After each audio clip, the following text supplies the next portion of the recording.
Tayo manatangin. Aming Diyos, maraming salamat at patuloy na ibinigay mo sa amin ang araw na ito upang ma-enjoy ang aming pagkakakilanlan at ang iyong dakilang pagpapala sa pamamagitan ng buhay at kapangyarihan ni Kristo. Dalangin namin, O Diyos, ang patuloy na pagtutuon sa iyong salita na aming mapakikinggan, anumang gawain ng Diablo ay patuloy namin binawasak sa aming puso at sa aming isipan.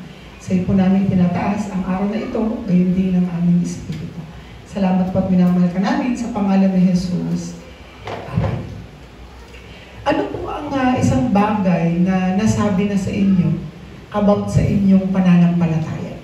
Karoon na po bang nagsabi sa inyo ng kahit anong bagay na nagpalakas sa inyong pananampalataya? Meron na po ba? At ano po yung bagay na iyon? Ano po yung salitang iyon? Medyo madalas yung salitang be fruitful. Usually ito, no? Be blessed, be fruitful. Pero kung meron lang tayong tatanggapin na isang paalala, tagubilin mula sa Diyos, ito yung mga salitang sinabi ni Apostol Pablo kay Timoteo. Hindi lamang ito basta sinabi kay Timoteo, ngunit ito rin ay sinasabi ng Diyos ng harapan sa atin. Be strong in the grace of Christ. Bakit sinabi ni Apostol Pablo kay Timoteo ang salitang ito? Be strong in the grace. Kasi physically, we cannot compete. And if we are to compete, kanino tayo makikipag-compete? Look, many Christians nowadays, they were trying to compete themselves sa mga bagay na uncertain. Walang assurance. Halimbawa na lang sa trend ngayon, ano-ano yung mga trend sa damit, sa itsura, mabago-bago. And if we are to compete, we don't know where to compete. Kasi mabago-bago yung trend. Mabago-bago yung tinatawag na uso. But if we are to compete, let's compete ourselves in enjoying God's grace. Kasi ito yung hindi nagagawa ng napakaraming mananampalataya. Maraming mga tao, pupunta sila sa church, they will pray, they will receive the gospel, but at the end of the day, they feel empty. Parang wala naman akong tinatanggap. Hanggang ngayon, iyak pa rin ako ng iyak sa Diyos.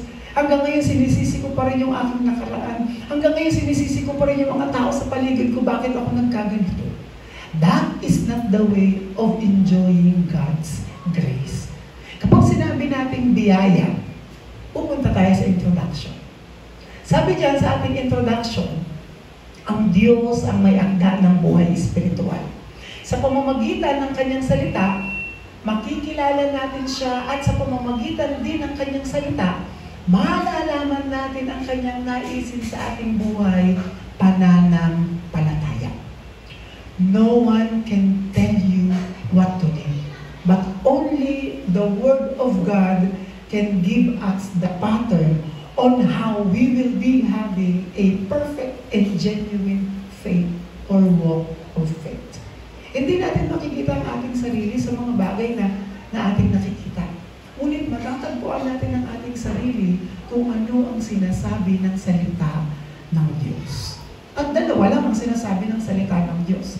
Either tayo ay anak ng Diablo dahil tayo ay naging anak ng Diablo at namulong sa kasalanan, or tayo ay kinuha na ni Jesucristo mula sa kadiliban hanggang sa kaliwanagan. Mula sa pagiging anak ni Satanas o ng Diablo, tayo ay mga anak na ng Diyos. Believe it or not, hindi nakadepende sa ating pagkatao, pag-uugali, pamumuhay ang salita ng Diyos. Hindi depende ang salita ng Diyos on how you speak, on how we do our lives, no, living in this world with the lifestyle that we have. Because our standard is not the standard of God. And even the measurement and the method of this world, hindi ito standard ng Diyos. And if we are to ask, what is the standard of God? There is only one standard. Christ is the standard. Hindi standard ang ating pananaw o yung mga experiences na meron tayo. Ngunit ang standard ng Diyos mula sa salita, ipinangako ito ay nagkatawang tao. Kaya nagkaroon ng tinatawag na kasabatan ng ating pananampalataya dahil si Jesus ay ipinadala at nagkatawang tao. The very goal of God in loving us is to be with us. Kaya nga, sabi natin nung nakaraan, pinakamasarap na pakinggan kesa sa salitang mahal kita is, I am here. Tingnan ninyo yung pangako ng Diyos. Dahil sa pangako niya, gayon na lamang ang pag-ibig ng Diyos, and the result of being loved, o yung pagmamahal, is your presence. Yung iyong presensya. Hindi natin mararamdaman ang isang pagmamahal kung ito ay sinasabi lamang. Pero ang pagmamahal na ito ay binigyan katuparan ng Diyos nung ibinigay niya ang kanyang kaisa-isang anak. What is the evidence of God's love? He sent Jesus Christ. And what is the result of Jesus Christ being with us? Emmanuel. Masasabi natin na ang totoong pagmamahal na ating tinanggap mula sa Diyos ay hindi lang basta salita. Ito ay nagkatawang tao at nakasama natin siya. Kaya ang pinakadakilang pananampalataya na meron tayo is hindi lang natin basta ipinapahayag si Kristo. Nararanasan natin na kasama natin ang Diyos. Yun ang kaganapan ng ating pananampalataya.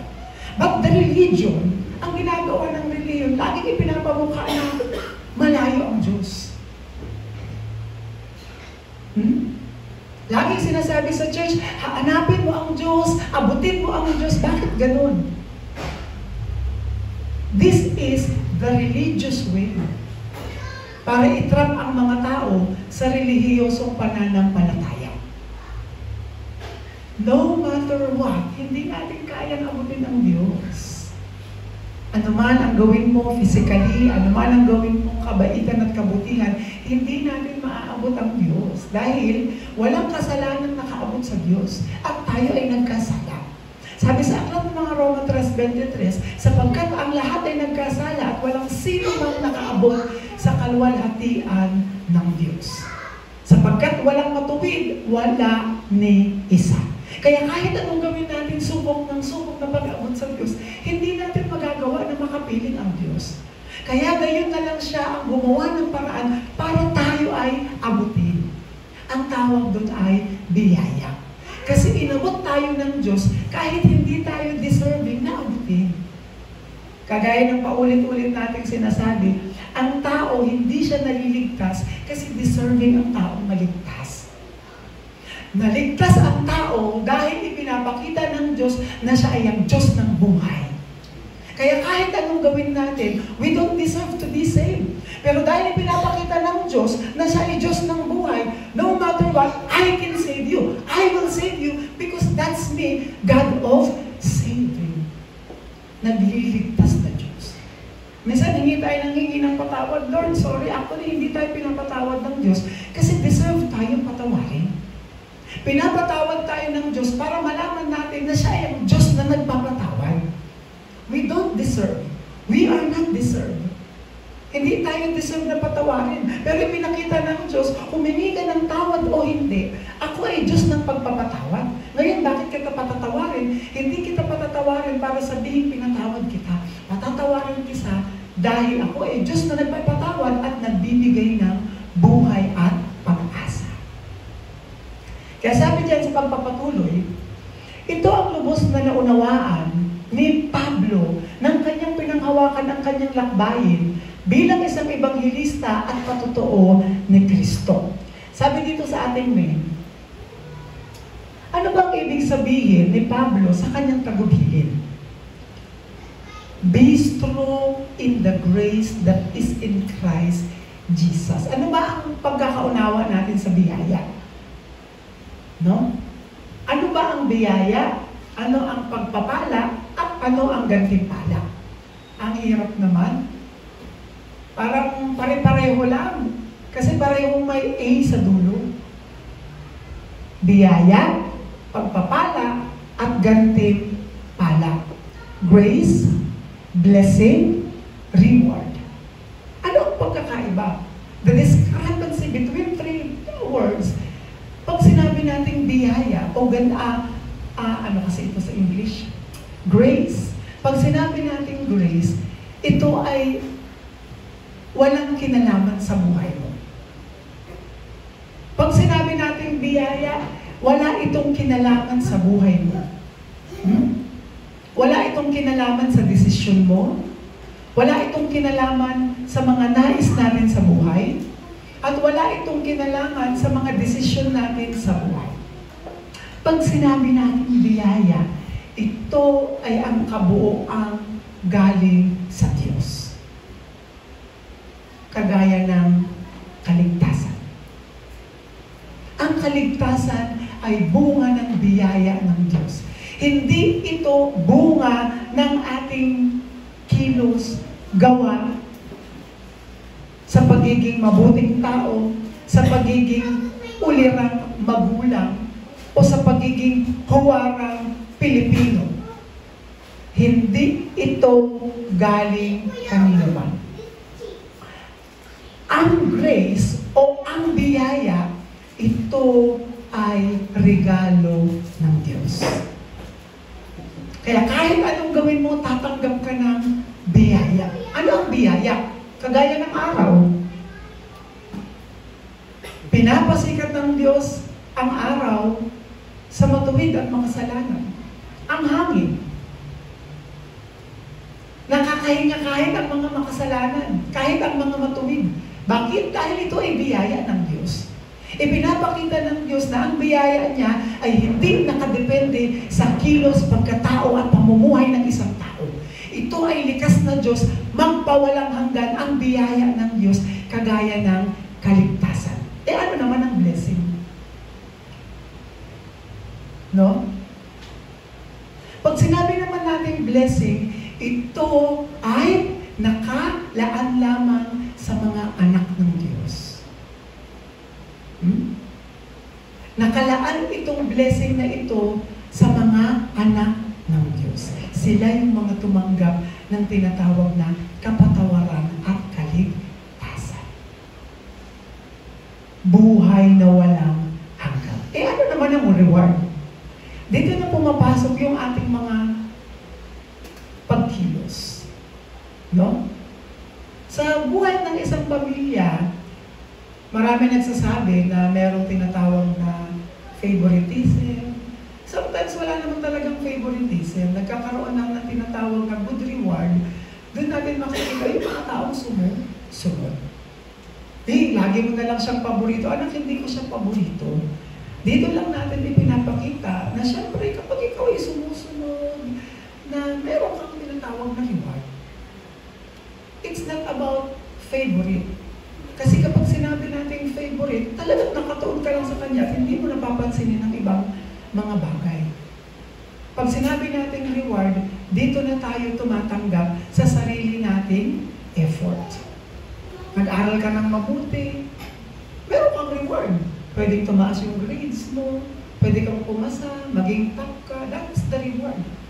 No? Masipag ka sa trabaho, there is a reward. Pwede kang ma-promote, yun yung tinatawag nating reward.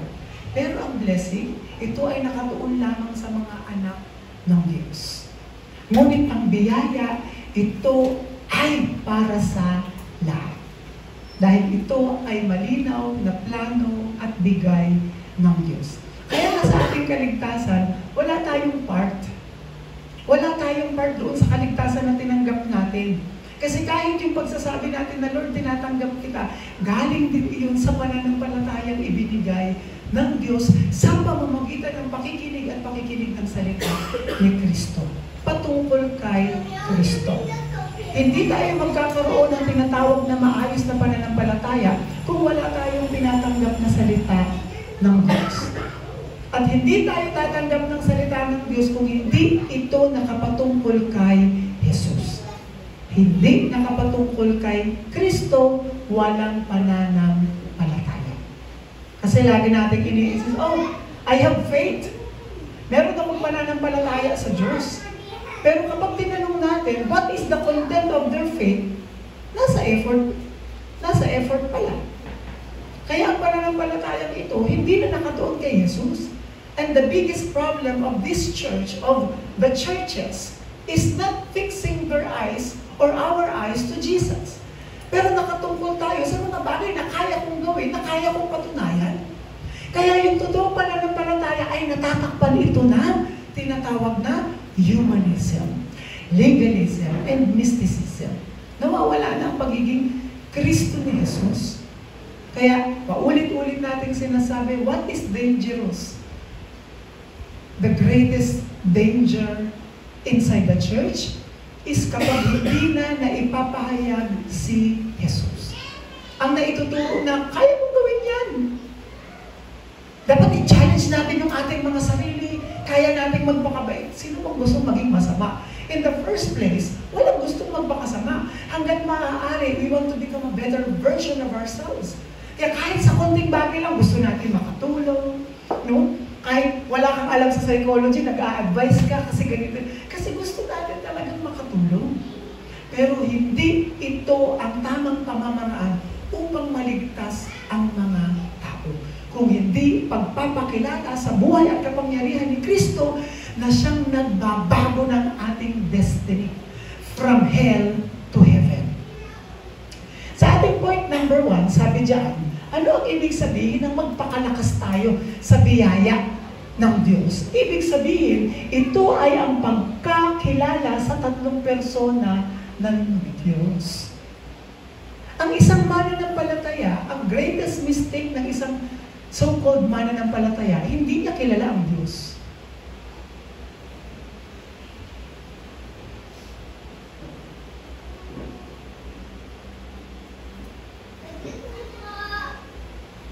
Unfortunately, maraming mananampalataya, tinatawag ang kanilang mga sariling mananampalataya, pero hindi nila lubusang kilala ang Diyos.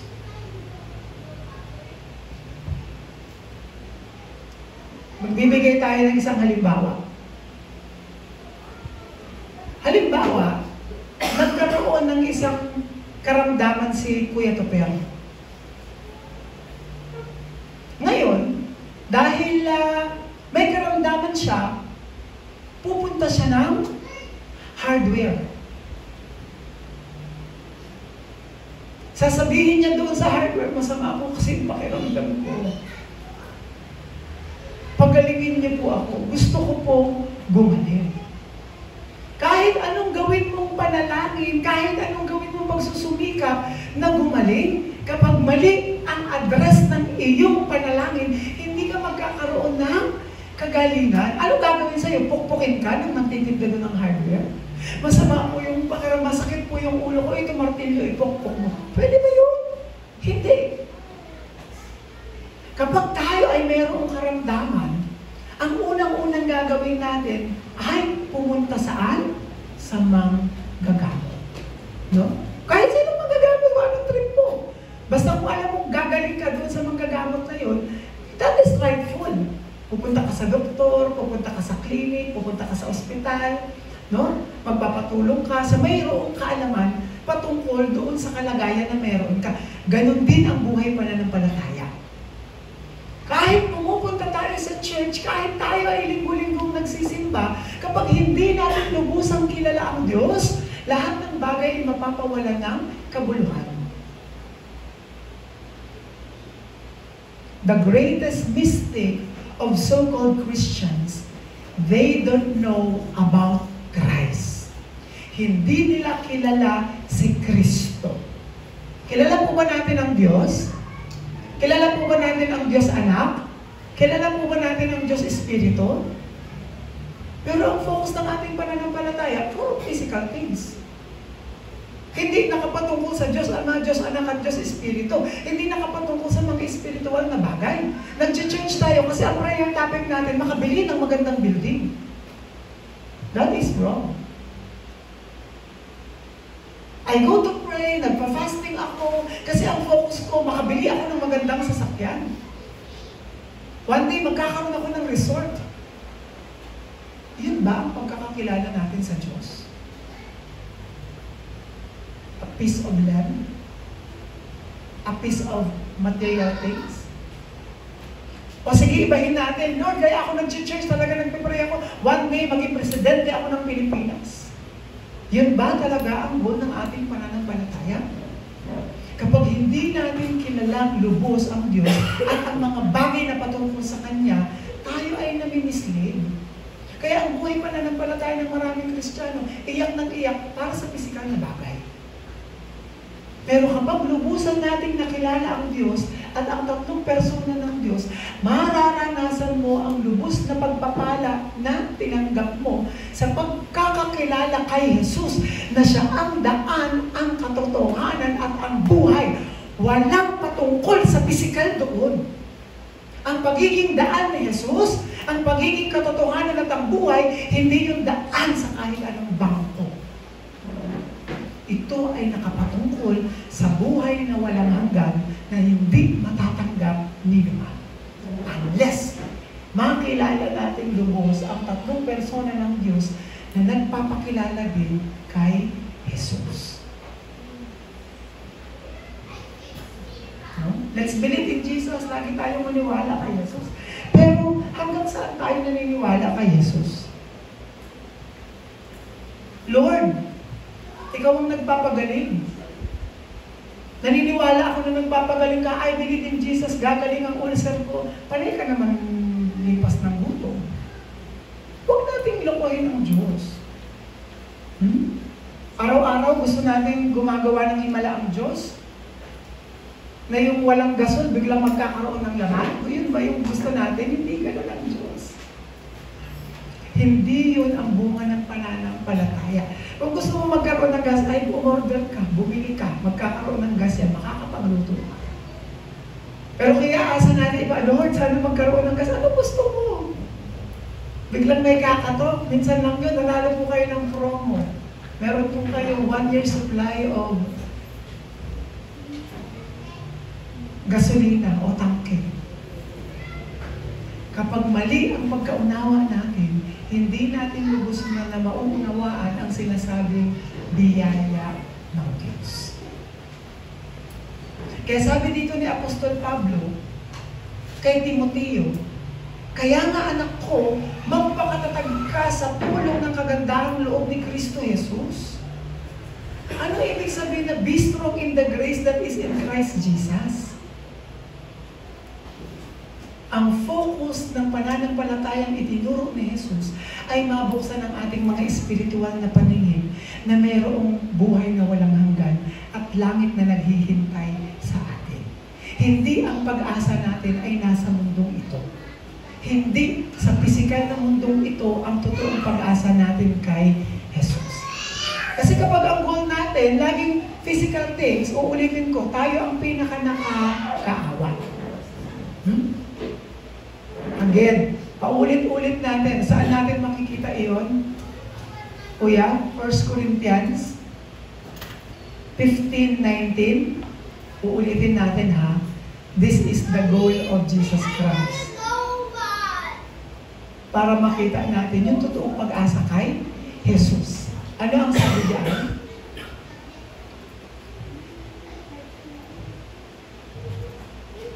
First Corinthians chapter 15 verse 19. Ayan na.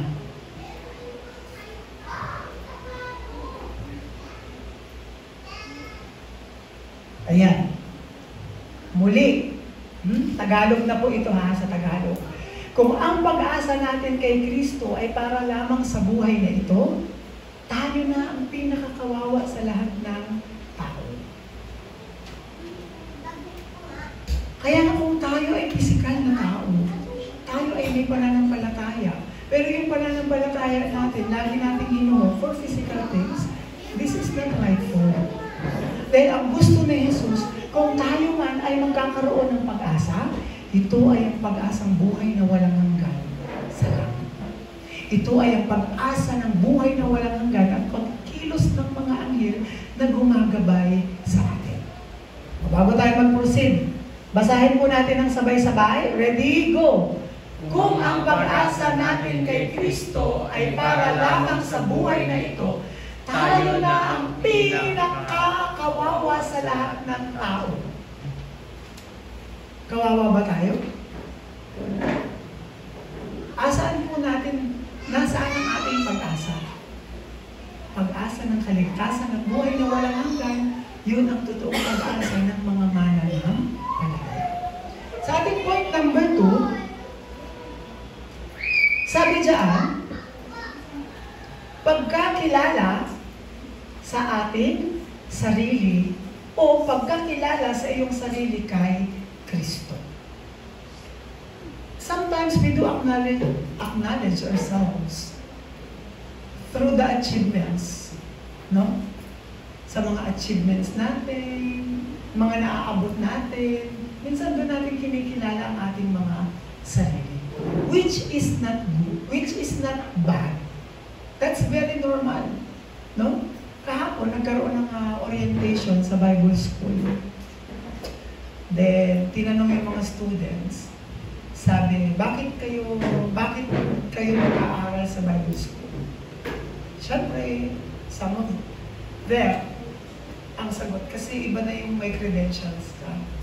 Kasi kahit saan ka pumunta ngayon, ang unang hinahanap sa'yo, credentials. Pangalawa na lang yung experience. Pero ang lagi nilang hinahanap yung credentials, which is not bad. But if we are to find ourselves, nawa makilala natin ang ating sarili sa loob ni Kristo. Ibig sabihin nun, ito ang tinatawag na absolute identity. You are a child of God. Part ng malaking biyaya ng Diyos ay ang pagiging anak natin. Hahanap pa ba tayo ng iba? No? Meron pa ba ditong nangangarap na sana iba na lang yung nanay ko? Sana iba na lang yung tatay ko? Sana naging tatay ko na lang si Digong para wala akong kaaway. Hindi ganon. But again, if we are to look for ourselves, makita natin ang ating sarili kay Kristo. Bakit? Si Kristo ang totoong nagdadala ng ating buhay. Physically, tayo ang kumikilos, tayo ang kumakayod. But at the end of the day, it is the faith toward Jesus Christ will matter. Yun lamang. Kasi tignan nyo, ano ba ang bago sa mundo? Meron po ang bago sa mundo? Wala naman. Umiikot ang mundo, no? Na doon lang din umiikot. Nagde-develop ang mundo, pero kahit anong development ng mundo, bumabalik pa rin tayo sa alaala ng nakaraan. Yung mga dating uso, nauuso na naman. Tignan nyo. No? Next year, after 2 years, mauuso na naman yung mga damit na ang luluwag. Hanggang nagsisiki pa na yung mga damit, nagpapaiklian na, tapos mauuso na naman yung mahaba-haba yung balot style. Ilang beses nang nauso yan. No? Yung pantalon, yung crop top, paulit-ulit lang. Yun at yun. Walang bago sa mundo. Pero ang ating pagkakakilanlan kay Kristo, lumalampas sa mundo. Kasi yung pagiging anak natin ng Diyos, hindi ito nakukulong sa earth. Lumalampas ang ating pagiging anak ng Diyos dahil tayo ay spiritual na anak ng Diyos. Kaya nga, ngunit ang lahat ng tumanggap at nanalig sa Kanya ay bibigyan ng karapatan na maging anak ng Diyos. Ito ay isa sa mga lubos na biyaya ng Diyos kay Kristo, na dapat nating ikalakas, na maririman tayo. Kahit anong sitwasyon meron tayo, physically nakikipagbaka tayo, but do not take seriously. Meron tayong totoong buhay, buhay na walang hanggan. At ang pangatlong bagay, sabi dito sa ating point number 3, pagkilala sa iyong parte sa mabuting balita. What is our part? Ano ba yung part? Ano ba yung part natin sa mabuting balita? The greatest part na meron tayo ay yung malaman natin, yung karapatan na meron tayo. Authority. What is the authority? Meron tayo. It is the authority to fight Satan. to overcome the forces of darkness. This week, ano yung challenge na meron tayo? Nawa, ma-enjoy natin ang biyaya ni Kristo.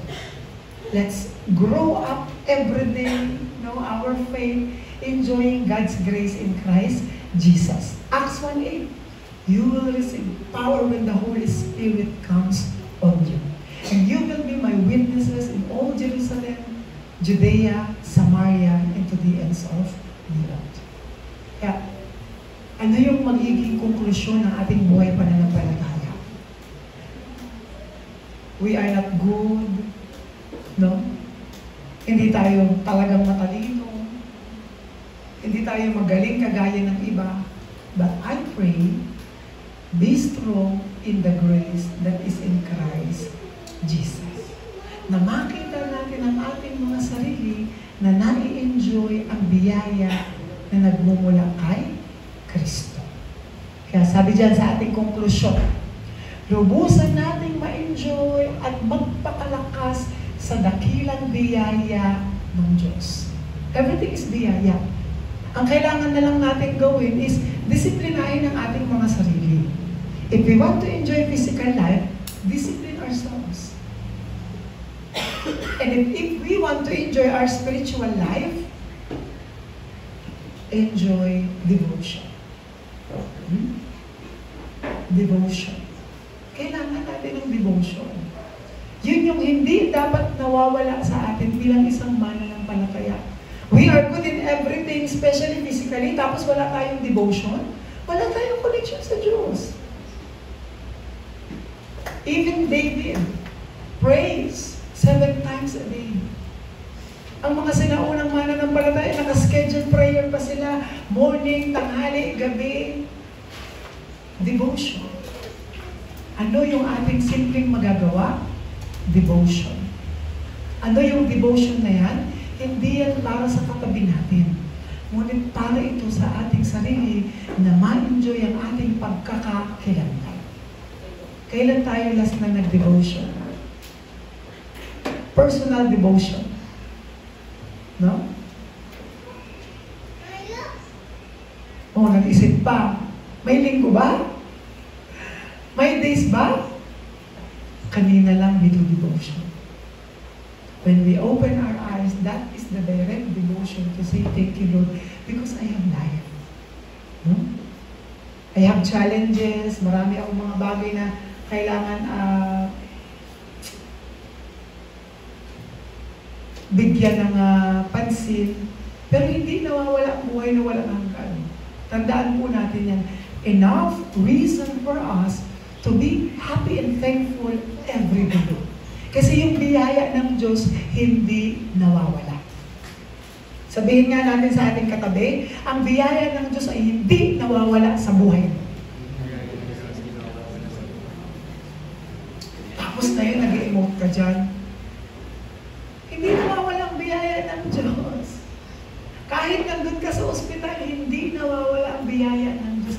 Kahit hot seat ka, kahit ikaw ang topic, kahit sa'yo nakatuon ang topic sa social media, hindi nawawala ang biyaya ng Diyos sa iyong buhay.